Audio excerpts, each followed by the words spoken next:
الحمد لله رب العالمين والصلاة والسلام على سيد الأنبياء وخاتم المرسلين سيدنا محمد وعلى آله وأصحابه أجمعين۔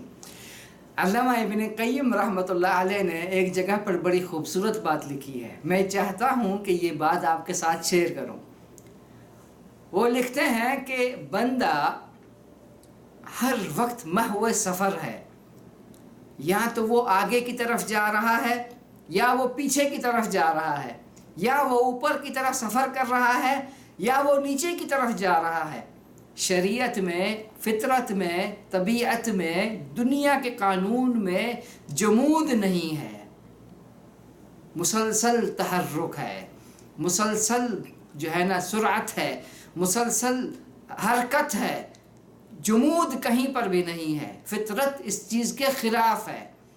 میں اور آپ اور یہ پوری دنیا محو سفر ہے، ہم میں سے ہر آدمی سفر میں ہے، یا تو وہ آگے کی طرف جا رہا ہے یا وہ پیچھے کی طرف جا رہا ہے، یا وہ اوپر کی طرف جا رہا ہے یا پھر وہ نیچے کی طرف جا رہا ہے۔ اب میں اور آپ اور ہم سب مل کے اپنی اپنی زندگی کا جائزہ لیں کہ ہمارا سفر آگے کی طرف ہے، ہم آخرت کو حاصل کرنے کے لیے کوشش میں ہیں، یا ہمارا سفر پیچھے کی طرف جا رہا ہے، ترقی معکوس۔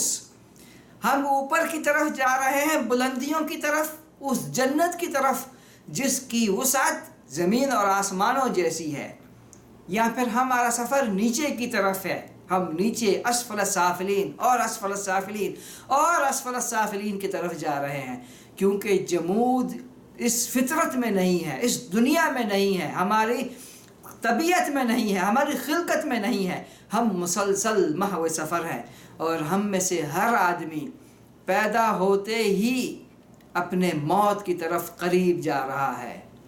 ہم میں سے ہر آدمی اپنے موت کی طرف تیزی کے ساتھ سفر کر رہا ہے۔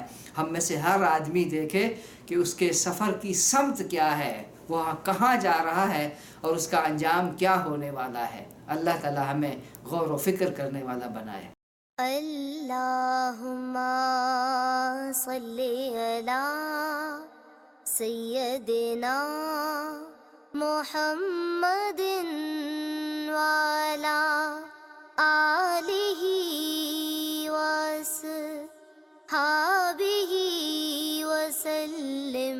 اللہم صلی علی سیدنا محمد وعلی آلہ وصحبہ